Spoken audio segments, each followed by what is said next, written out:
Today, with ringing our peace bell, we affirm that we all hope for peace, here at home and in our wider world. We acknowledge that these lands that we love are the unceded, ancestral, and historical lands of the Yavapai people.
Well, I hope you enjoyed our gathering music, which is played this morning by a relatively new member, and he jumped right in, Jake Peterman. So thank you, Jake.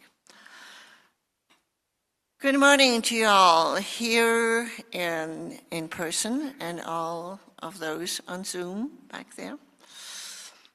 And welcome to the Granite Peak Unitarian Universalist congregation. I'm Lydia Garrett, she, her, and I'm your worship associate today, this morning.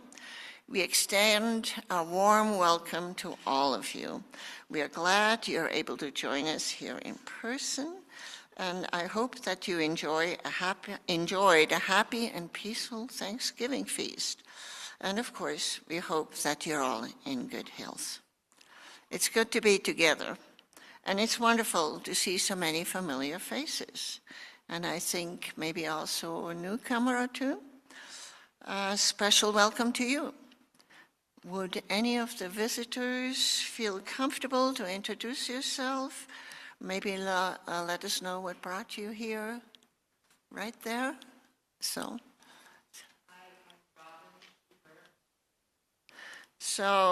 I hope you join us in Davis Hall after the service, which is right across the foyer, where we have coffee and goodies and lots of good conversation. And it's also a good way for everybody to make new friends. So at this point, I want to thank the many people that make this morning's service possible.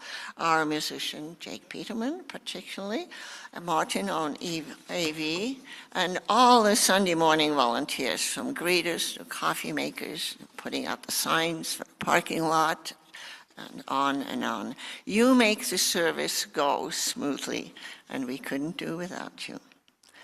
So I'm asking you now to also set your noisemakers, phones, etc., to silent mode. I will try and remember to remind you to turn them back on again. So this morning, it gives me special pleasure to introduce our speaker, my younger daughter, Yvonne Garrett, who lives in New York City, has lived there for 40 years, and has come to share Thanksgiving with me. She graduated earlier this year with a Master in Divinity from Star King, and she is currently a candidate for UU ministry and serving as an intern minister at First Unitarian Congregation in Brooklyn. And now we begin our service in a Unitarian Universalist tradition of lighting our chalice And our chalice lighter today is Maura Patterson.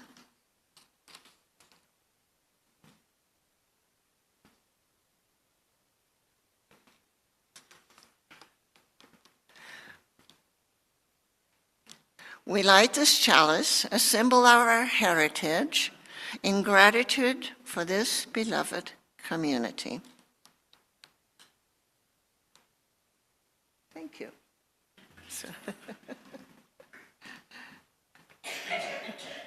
Well done. She said she was nervous, but she wasn't at all. She did. Okay. Sure. We're going to share our opening words. All major religions carry basically the same message. That is, love, compassion, and forgiveness. The important thing is they should be part of our daily lives. These are words by the Dalai Lama.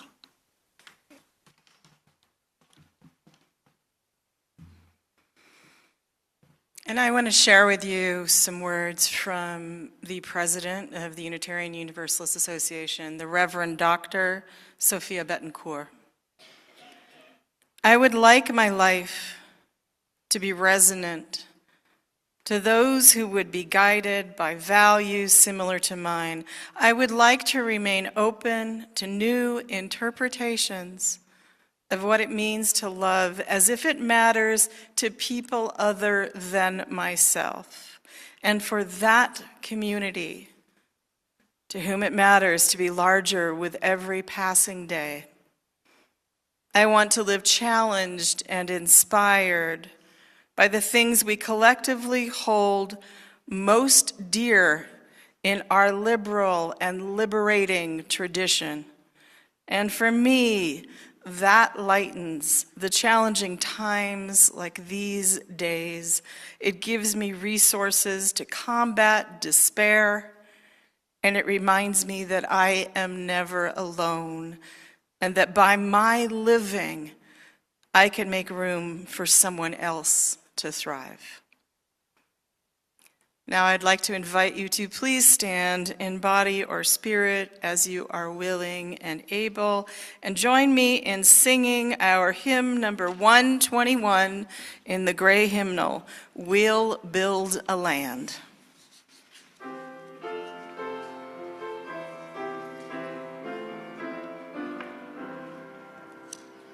We'll build a land that is Georgia and Lincoln.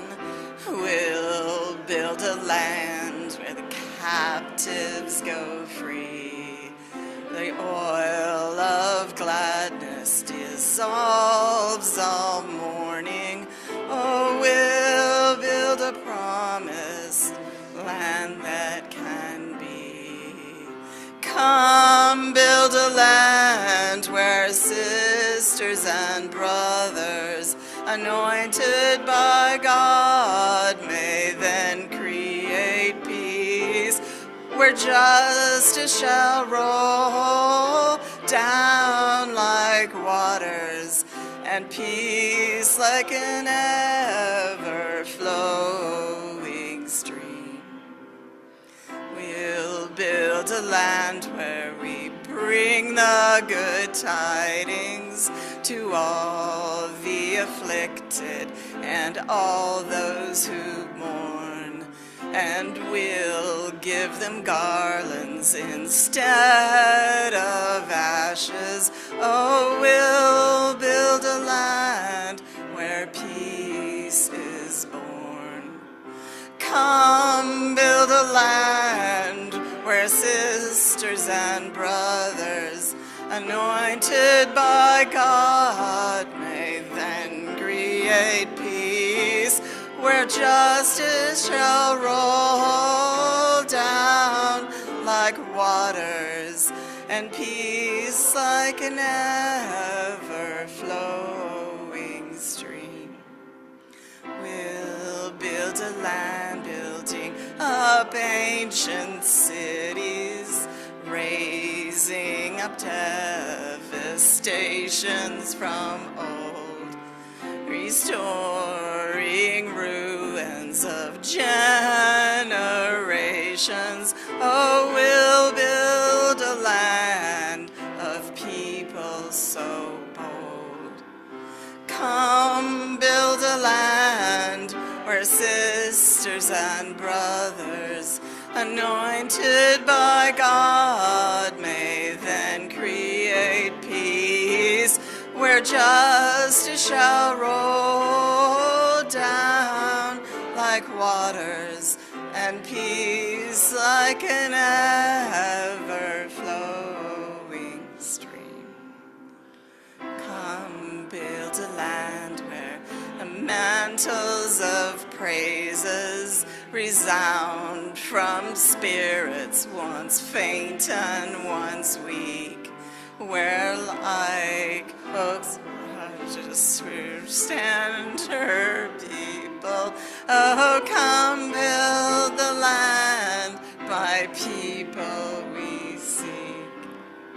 Come build a land where sisters and brothers, anointed by God, may then create peace, where justice shall roll down like waters, and peace like an ever-flowing stream.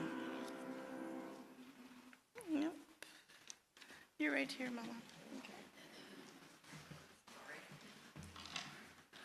All right, please join me in saying the words to our covenant. Love is a doctrine of this congregation, the quest for truth its sacrament, and service is its prayer. So, all together in peace, to seek knowledge in freedom, to serve others, community, thus do we count together. As we prepare to take the offering this morning, let us embrace the feeling of connection and community that we have when we gather each week here. Let us remember that this congregation and its programs are supported by your generosity. We also give back to the greater community through our Seeds of Support program. This month's recipient, still November, is still the Coalition of Compassion and Justice. You can find more information on the back of your order of service. Half of the donations will go to CCJ unless you state otherwise on your check or otherwise noted. To contribute online, please visit our website, prescottuu.org. Enjoy the music while we have the collection.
We acknowledge the generosity of spirit through this offering. What is given in love is received with gratitude. Blessed be.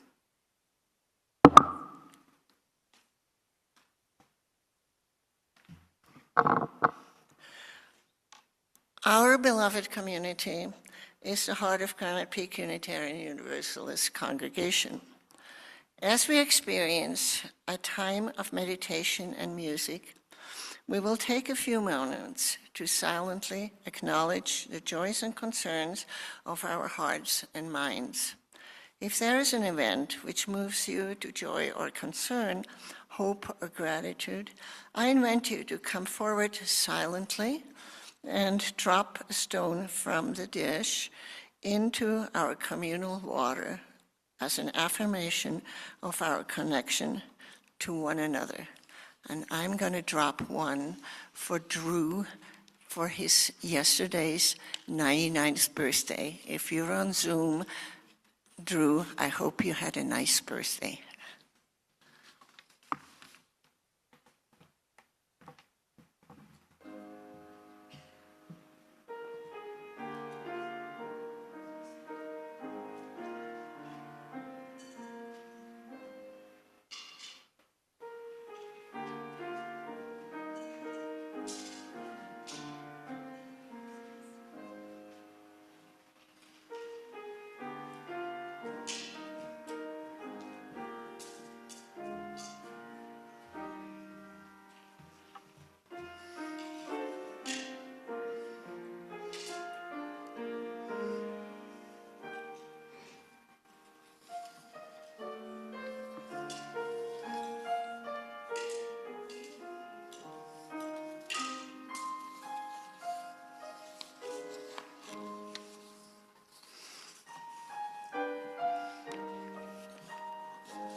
May our joys and concerns, surrounded by the healing communal water of our beloved community, be acknowledged here today. So may it be.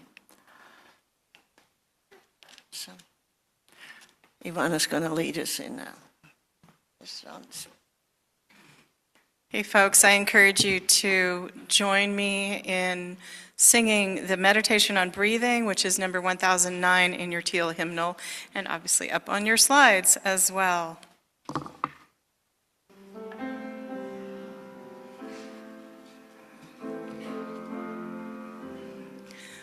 When I breathe in, I'll breathe in peace. When I breathe out, I'll breathe out love.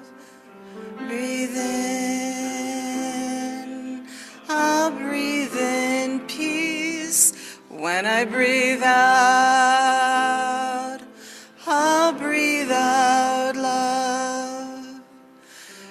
Breathe in, breathe out, breathe in, breathe out. Thank you.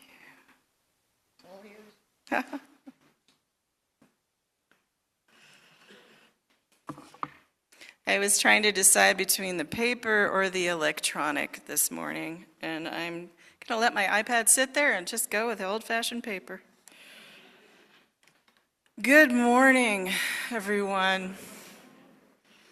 And good morning to everybody watching online, including friends and colleagues. Thank you for inviting me back. I'm very, very happy to be here. Thank you for all the hugs I experienced last Sunday and this morning. And I'm really excited to be speaking today in your beautiful new sanctuary. It's gorgeous. For those who don't yet know me, I'm Yvonne Garrett. My pronouns are she, her. I'm a second-generation Unitarian Universalist, 21st century humanist, atheist, and ethical vegan. I'm currently a candidate for UU ministry, serving my second year as intern minister at the First Congregational Society of Brooklyn, New York. And I am Lydia and Larry Garrett's youngest daughter. Now, many of us have just celebrated Thanksgiving with family, friends, food, and hopefully lots of giving thanks to each other, our communities, the planet, the folks who do the hard work of bringing food to our tables, and also hopefully setting aside some time to thank ourselves. Now, I know that a lot of UU sermons this time of year focus on gratitude and giving thanks, and that's great. Wouldn't it be great if we gave thanks every day, or at least every Sunday? In doing some research for this sermon, I discovered that for some experts in the study of human happiness, gratitude and thankfulness are two different things. These folks claim that gratitude is a state of being, and that thankfulness is a short-term emotional response to, say, an act of kindness.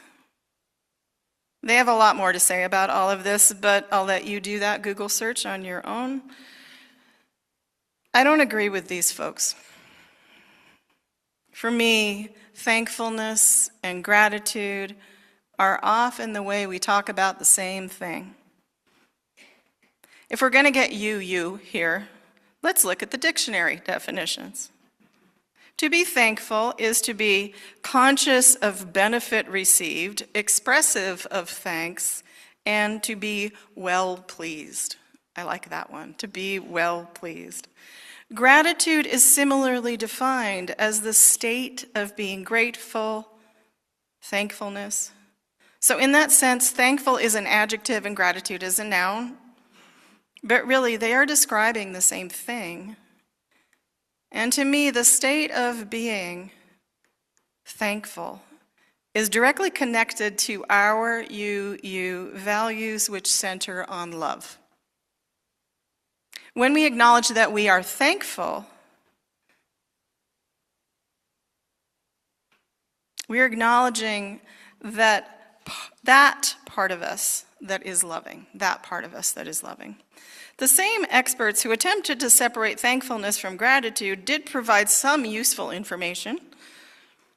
When we are thankful, we are experiencing gratitude. Our brain releases dopamine. And when our brain releases dopamine, we feel good. Now, if there's a neurologist or scientist listening today, apologies for my oversimplification of this process. I never did have much patience for detailed scientific explanations, particularly when we are talking about feelings, about ways of being in the world. I have a habit every morning when I sit down at my desk of scanning through the subject lines in my email inbox. I subscribe to various newsletters, and sometimes these subject lines are so creative that they might serve as inspiration for a new poem, part of a sermon, or at least an essay or a blog post. As I sat down to write this sermon in anticipation of my visit to your congregation today, I checked my email. One subject line read, "Research as a leisure activity, solstice strawberries, and things to do besides worry." There were several other pressing emails to answer and much work, including this sermon, so I made the decision to not open that email and go down those various rabbit holes. Solstice strawberries? But as I began to write, the idea of things to do besides worry really stuck with me. Now, I'm not going to suggest that we don't worry, that we all lead lives of blissful ignorance, or even that we ignore the pressing needs of our loved ones, our communities, and every part of our interdependent web. But there are many, many ways to live centered in love without exhausting ourselves in worry and despair. Part of the work I do every day is supporting folks in my various communities, at work, my internship, my neighborhood, and so on. This is a part of my calling, what brought me to ministry, the work of centering love, of caring for others, of building community. And I see all of this work as deriving from and feeding my own thankfulness. I'm thankful for this work I do. And I am called to do this work, and not just for the dopamine. For some, the call to ministry comes from a belief in a deity and a belief that they have been called by their deity.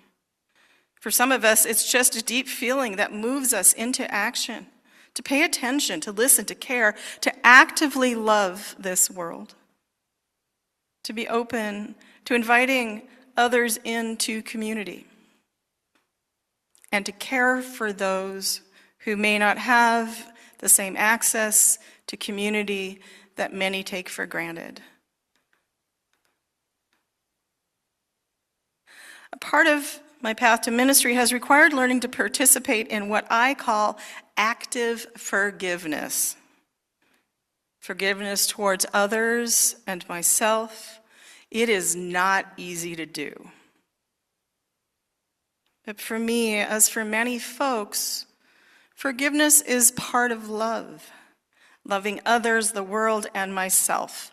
Our UU values center on love, but centering love is incredibly hard work. Being thankful every single day is incredibly hard work. Like many of you, my UU beliefs are centered in active love, what is often called social justice work. And this work, social justice work, community organizing, activism, labor activism, all the ways of building community require that I make myself vulnerable. When I am having a bad day, I would much rather stay home in my tiny apartment where I feel safe. But I am called to be out in the world with other people, doing the hard work of loving this world. As our UU Article 2 states, and I quote, "Love is the power that holds us together and is at the center of our shared values. We are accountable to one another for doing the work of living our shared values through the spiritual discipline of love." We are accountable to one another. And not just in our congregations. For me, we means all of us, every living being. As we know from our principles, we covenant together with a belief in the inherent worth and dignity of every person. That means our unhoused neighbors, college students, my barista, the fine folks at Trader Joe's, that annoying person at True Value Hardware, every single person. And for many of us, every living being on the planet. But how do we do this? How do we find the time to love each other, to be thankful, to work to understand and forgive each other, to build community when so many of us are suffering from an exhaustion of urgency, when everything every day is breaking news, when it becomes difficult sometimes just to get up in the morning?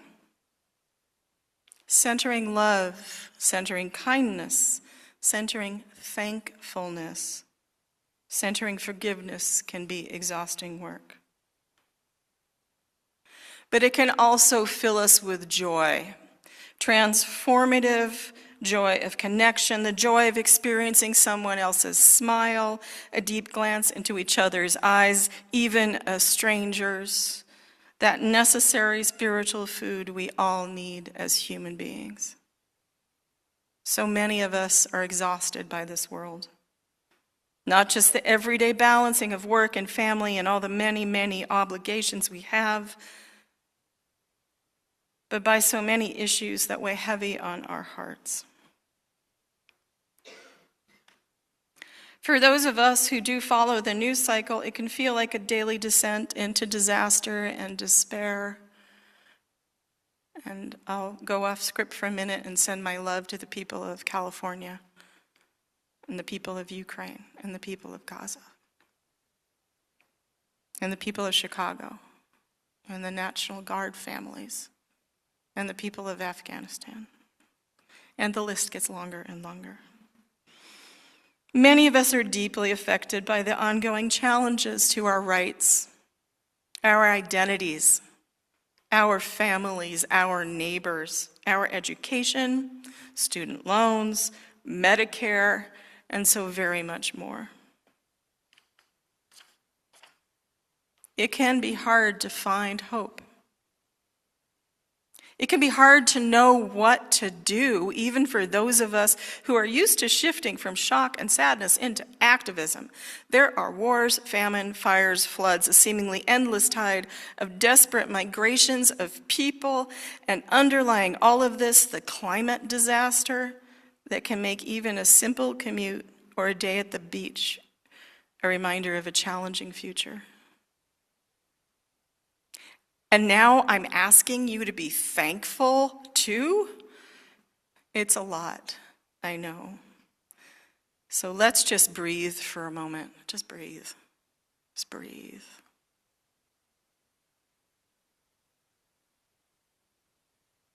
Like many of you, I am someone who has experienced deep grief and trauma in my own life. I also live with what is termed an invisible disability, something that I know is true of many of you, of many of us.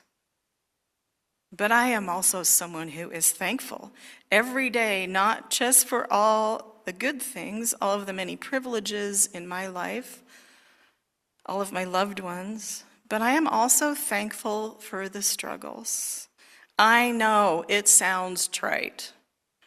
Everyone who talks about gratitude, about being thankful, tells us to be thankful for the struggles in our lives, learning moments, or whatever term they use.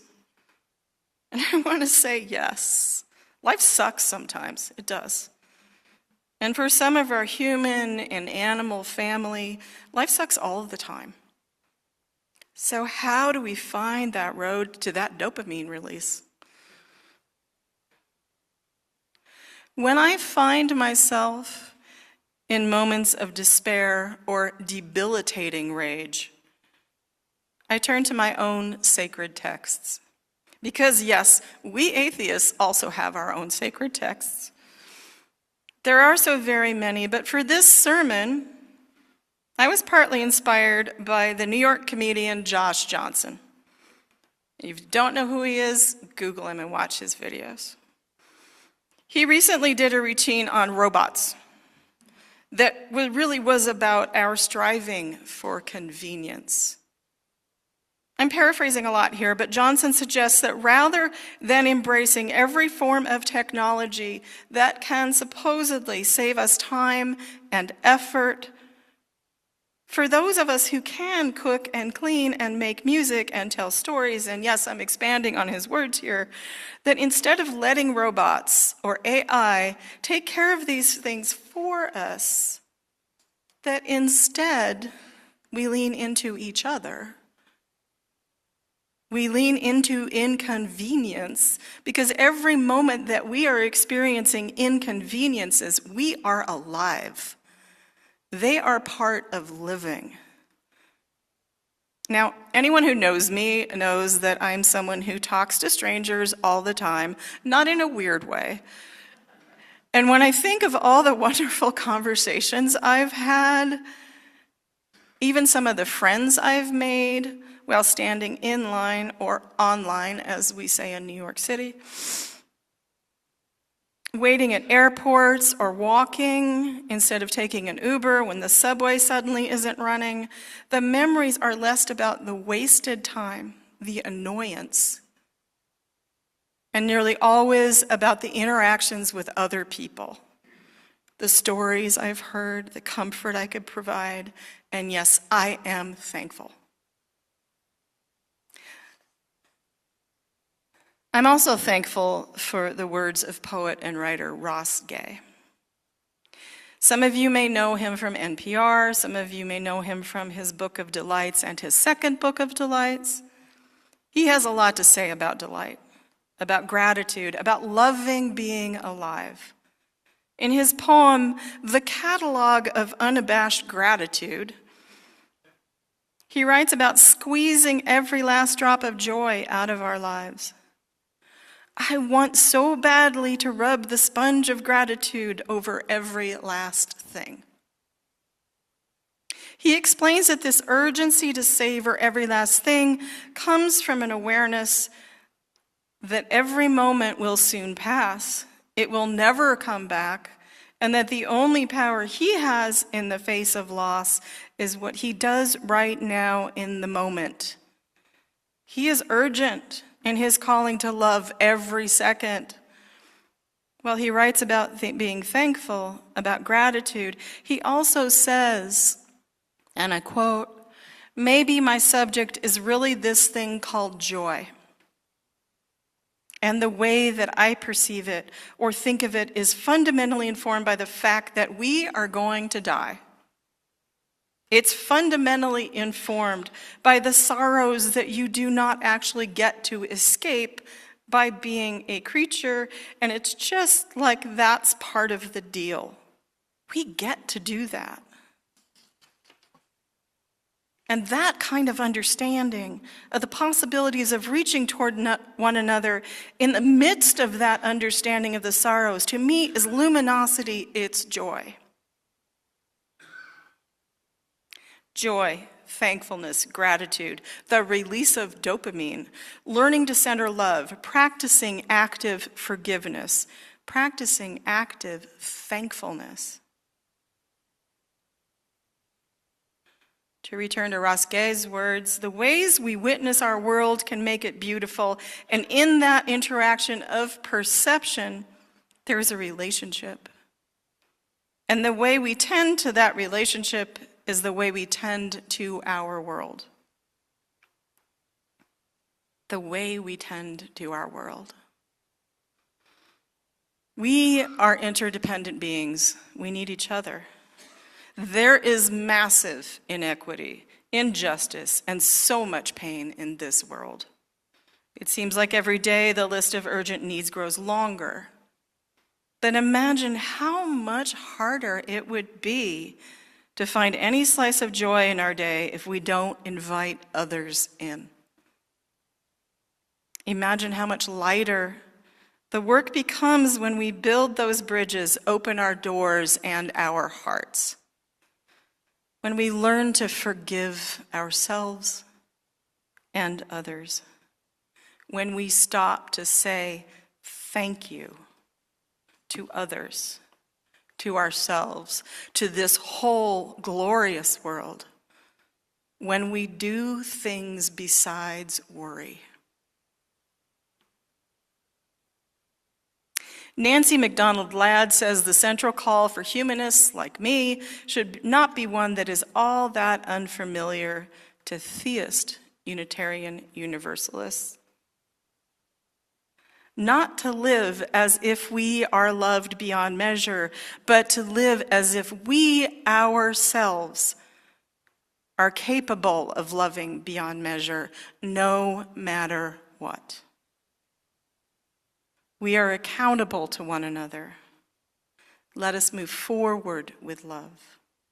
Let us embrace the risk of being vulnerable. Let us learn to forgive ourselves. Let us love this world every day. Let us be thankful. Let us truly treat each other as beings with inherent worth.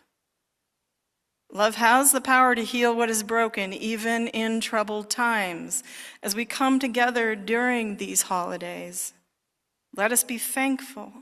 Let us also consider what it means to build and maintain beloved community, leaning into our UU faith, our UU values, and doing the hard work of envisioning a just future for all living beings. Thank you, and blessed be.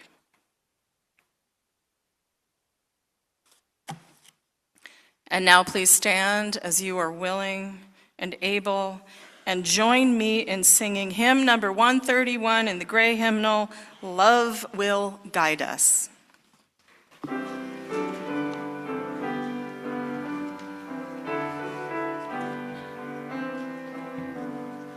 Love will guide us, peace has tried us, hope inside us will lead the way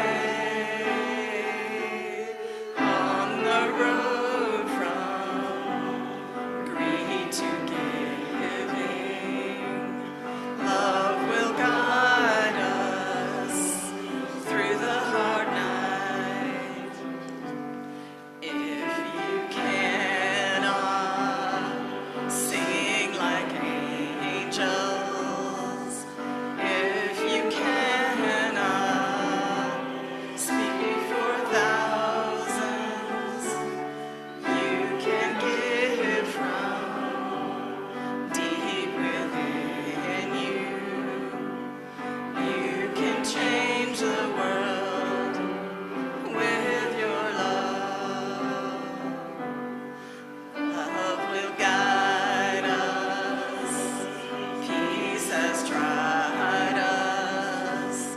Hope inside us will lead the way on the road from greed to giving. Love will guide us through the hard night.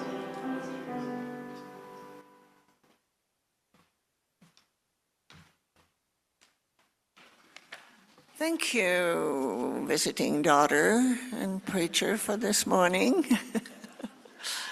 We'll keep that message in mind. So, as we come to extinguish the chalice, so again, here's our chalice lighter. Let us say the following words together. We extinguish this light, but not the light of truth, the warmth of community, or the fire of commitment. These we carry in our hearts until we are together again. So, you got it? Yeah. Okay.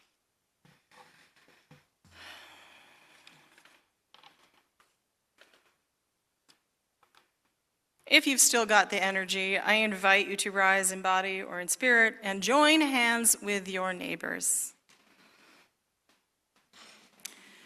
Hand by hand,